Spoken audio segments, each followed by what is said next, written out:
Hoje, de acordo com o Serasa, 72 milhões de pessoas estão inadimplentes aqui no Brasil. Então, como que você está cuidando aí do seu dinheiro? Você tem conhecimento sobre isso? Você está fazendo um planejamento financeiro?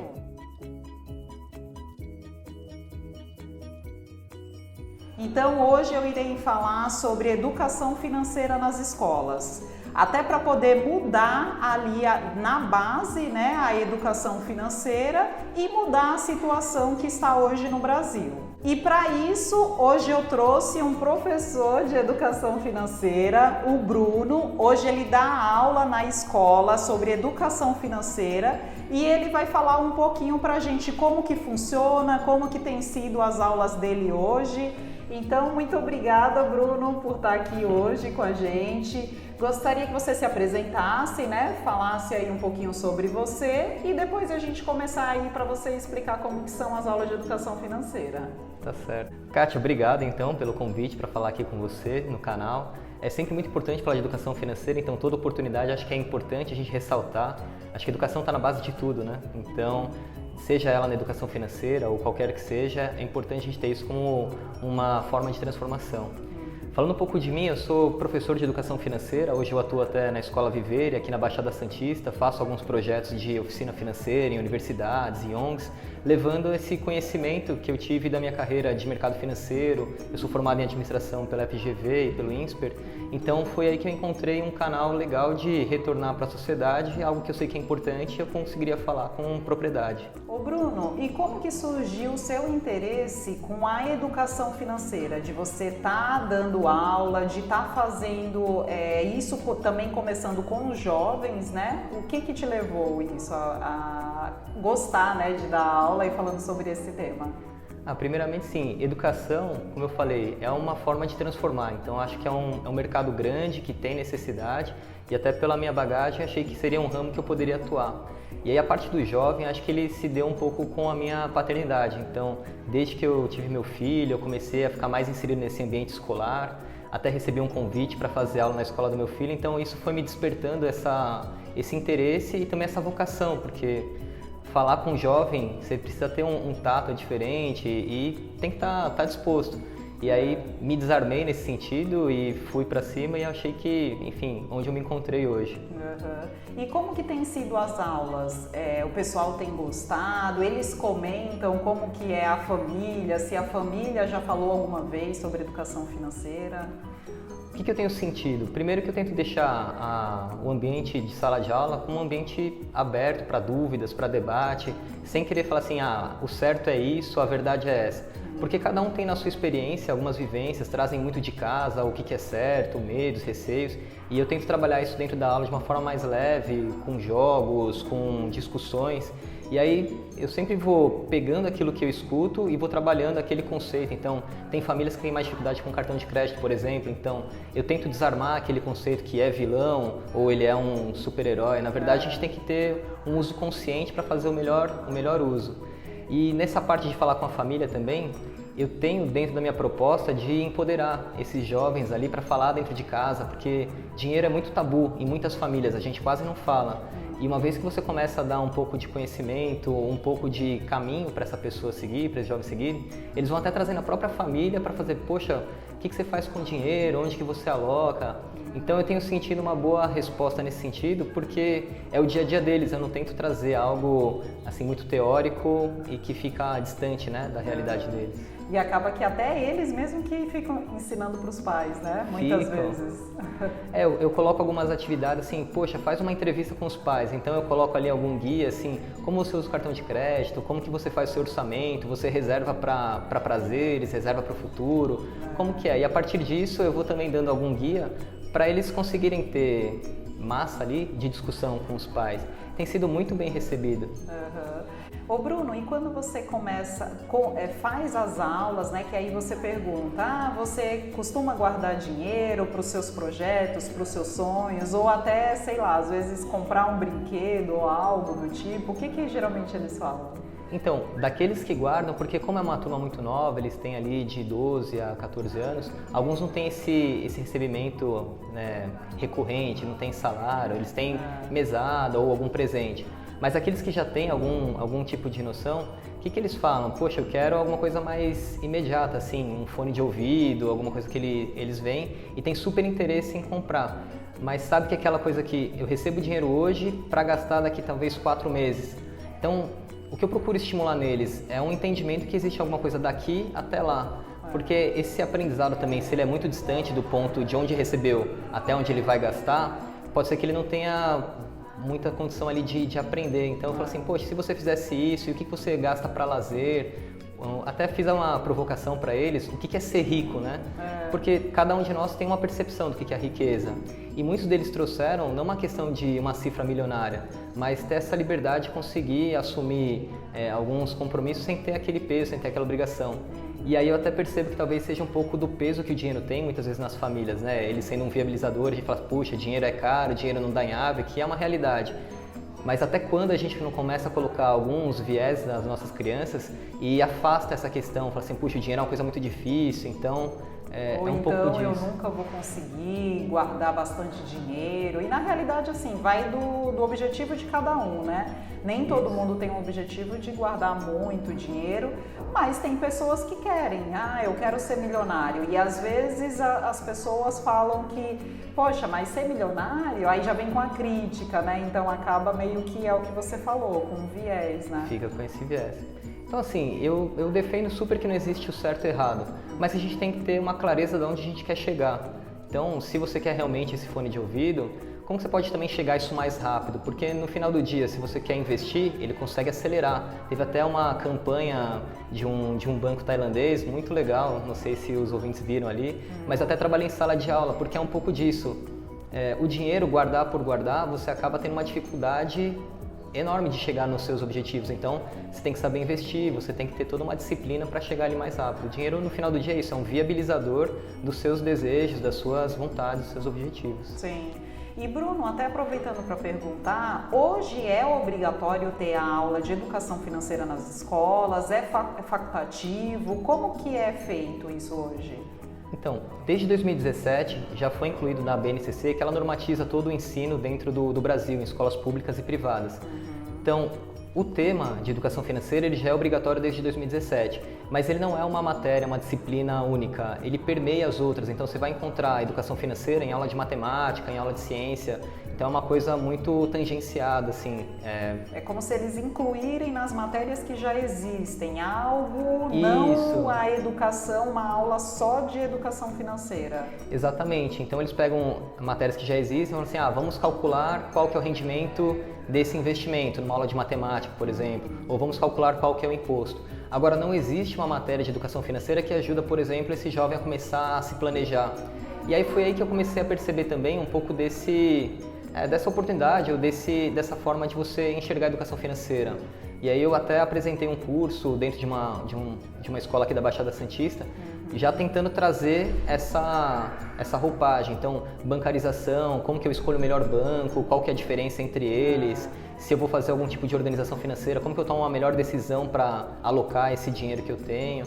Então, já é obrigatório, se for falar assim, mas ele não tem esse contorno de uma matéria, uma disciplina, ele vai sendo pincelado dentro das outras. Entendi. E é uma coisa que é tão importante, né? Porque hoje a gente estuda para poder adquirir uma profissão e aí você começa a ganhar dinheiro para poder sobreviver e não sabe cuidar do dinheiro. Então é meio que não tem muito nexo, né? Eu acho que isso deveria ser obrigatório. Até contando um pouco sobre as consultorias de planejamento financeiro que eu dou, eu vejo que as pessoas assim têm um mínimo ali de educação financeira. Claro que não são todos, tem muita gente que já tem noção, mas assim, eu vejo que ainda tem muito para crescer, né? E se a educação financeira está ali na base, acaba que lá na frente pode estar mudando a situação como está o Brasil hoje, né? Com muitos endividados, muita gente que não tem reserva de emergência, não sabe quanto ganha, quanto gasta. E aí, às vezes, as pessoas falam assim, mas eu ganho pouco. Tudo bem, a gente tem, são casos e casos, né? Tem pessoas que realmente recebem ali só para poder sobreviver, não tem muito o que fazer. Mas tem pessoas também que recebem 20 mil, 30 mil, 50 mil, às vezes 10 mil e gastam esse valor ou até mais e não tem reserva, não tem nada. Então isso deveria ser obrigatório, né, em todas as escolas. Deveria ser, porque hoje esse é um tema que a gente negligencia dentro da nossa educação como um todo. E a gente vai aprendendo meio que na marra. E como a gente também não comenta, e assim, a forma como eu enxergo a educação financeira, os erros que a gente tem hoje, eles vão aparecer só muito lá na frente. Então aquela pessoa que você comentou, tudo que ela recebia, ela gastava. Ela vai ter um grande problema lá na frente quando ela já quiser desacelerar e já não vai ter um patrimônio acumulado para conseguir ficar numa aposentadoria tranquila. Sim. Ali que vai começar a bater um pouco o desespero. Então acho que essa é a grande armadilha de não se ter educação financeira agora, porque você toma decisões ruins que você só vai perceber que elas eram ruins quando você estiver lá na frente e tiver pouca margem de manobra para contornar. Porque quer gastar tudo no presente e não guarda ali pelo menos 20%, 10% para o seu futuro, né? Que aí a restrição da pessoa, quanto antes ela começar, vai ser muito menor do que deixar mais para frente, né? Então... Não, com certeza. E tem outra verdade, assim, a gente às vezes lida a educação financeira como sendo alguma coisa de exatas, mas existe muito comportamento, existe muitas questões psicológicas.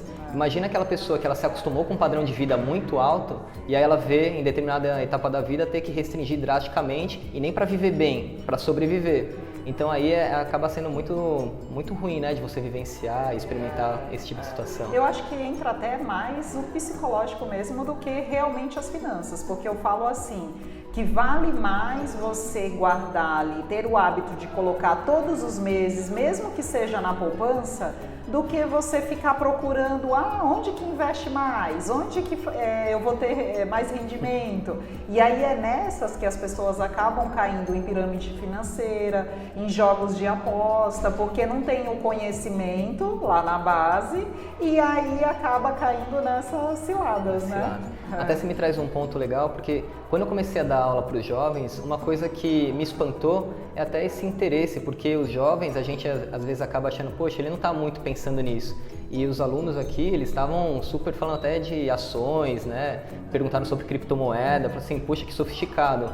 Mas eu também entendo que existem algumas etapas que a gente deve passar, porque se você vê vários noticiários agora, a gente está falando muito sobre jogos esportivos, sobre jogo de azar, essas coisas.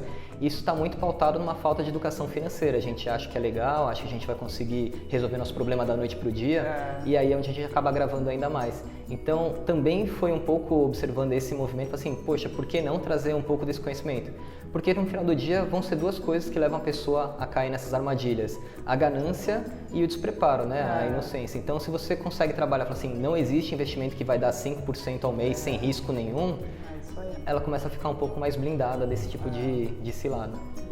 Ô Bruno, então colocando isso nas suas aulas, como que funciona? Como que você faz essa aula para poder o jovem ali entender um pouquinho da educação financeira? O que eu gosto de trabalhar é muito do debate, dessa conversa, para não trazer uma verdade já pronta. Então, eu busco, por exemplo, a bancarização. Por que é importante ter conta? Porque o dinheiro físico hoje quase não existe, né? E cada vez menos ele vai existir. Então, para que serve um banco? Onde que eu abro o banco? Existem quais opções? Bancos para menores já existem? Porque você já vai dando uma vivência. Então, eu tenho um módulo que fala só de bancarização para ajudar essa vivência. Eu também falo muito de organização financeira com eles, para fazer o poder de escolher bem. Eu dou um pouco de ferramenta, falo assim, poxa, árvore de decisão, eu preciso daquilo para agora, é necessário? O que eu poderia fazer com esse dinheiro? Então, eu começo a estimulá-los a dar um pouco de ferramenta, inclusive muito em sala de aula e discutindo, para que eles tragam o que é deles e o que eu posso ajudar com a experiência que eu já tenho. E depois é um módulo que eles estão super interessados na parte de investimento. Os jovens estão muito ávidos ali por conseguir investir, entender esse mercado financeiro, porque ele de fato é muito atraente. Então, dentro dessas próprias contas, os jovens já conseguem investir em renda fixa, naqueles produtos mais básicos, mas eu também, a partir de jogos, simulações, eu trago uma vivência para eles conseguirem experimentar, né? O que é a renda variável, o que são os fundos, então eles vão começando a conhecer esse conceito e é aquilo que eu comentei. Eu estimulo eles a falarem muito em casa para ter essa troca e aí acaba se migrando um círculo virtuoso, porque daí os pais também trazem um pouco do que eles fazem, eles têm um pouco de argumento para contradizer e eles vão crescendo com esse tipo de discussão. Sim, sim. Qual a importância, Bruno, de você usar jogos, fazer isso em sala de aula, até para poder os jovens também meio que experimentar isso? O recurso do jogo eu acho que é muito importante porque assim, são jovens, têm uma energia muito grande, então às vezes você vai falar de algum tema que ele não é muito do dia a dia, então como que você consegue prender a atenção? O jogo ele funciona muito com isso, porque ele é rápido, ele traz um pouco de você pensar, de você ganhar, então isso atrai atenção. Por outro lado, como eu comentei, renda variável é algo que eles não conseguem investir pela idade. Então, por meio do jogo, eu consigo simular para que eles tenham essa vivência, uma forma deles conhecerem esse tipo de mercado e não ficar tão no teórico. Então, é muito por conta disso que os jogos eles ajudam a prender a atenção, engajar e também dar essa experimentação para eles de uma forma saudável e controlada. E até fica mais legal a aula também. Bruno, e qual o resultado que você tem sentido desses jovens que estão fazendo as suas aulas de educação financeira? O que eu percebo neles é o empoderamento, que é até o que a gente busca falar, dando um pouco de caminho das pedras para eles. A gente vê eles, por exemplo, nesse exercício de bancarização, os alunos estavam decidindo se era o banco A ou o banco B o melhor, mas eles tendo o argumento de defender a sua própria opinião. E acho que isso é super importante, com tantas possibilidades que a gente tem hoje, você saber o porquê que aquilo é bom para você. Também fazendo muitas provocações, né, por conta dessas entrevistas que eu sugiro, eles assim, poxa pai, mas por que você coloca o dinheiro nisso e você não está colocando dinheiro, por exemplo, para aposentadoria? Então acho que esse é o grande valor. E eles estão sempre muito animados, assim, trazendo discussões novas, falando o que eles vivenciaram na semana. Pô, tem sido uma experiência muito incrível. Legal. Bruno, e como que os pais poderiam ajudar ali dentro de casa com a educação financeira também? Uma coisa que eu acredito muito é na comunicação. Muitas vezes a gente quer preservar nossos filhos e acaba não falando nada sobre educação financeira, deixa que o pai e a mãe tomem conta disso. Eu acho que respeitando a maturidade que a sua criança ela tem capacidade para compreender, você precisa ir inserindo, né, esse tipo de diálogo para que ela vá se familiarizando. E acho também outros pontos também é sempre a coerência. Se eu falo que está faltando dinheiro, como que eu também estou agindo? Será que eu estou esbanjando para coisas que são só para mim e para a família eu estou deixando à parte? Então isso é outra coisa muito importante da gente trabalhar. E para aqueles também que já optam por dar semanada ou mesada, eu acho que isso é importante você acompanhar essa criança. Poxa, chegou na segunda semana, já acabou o dinheiro, em vez de dar uma bronca, senta com ela, entende o que aconteceu, ajude ela nesse processo. Poxa, acabou porque, enfim, o dinheiro realmente está pouco, eu preciso ajustar essa mesada.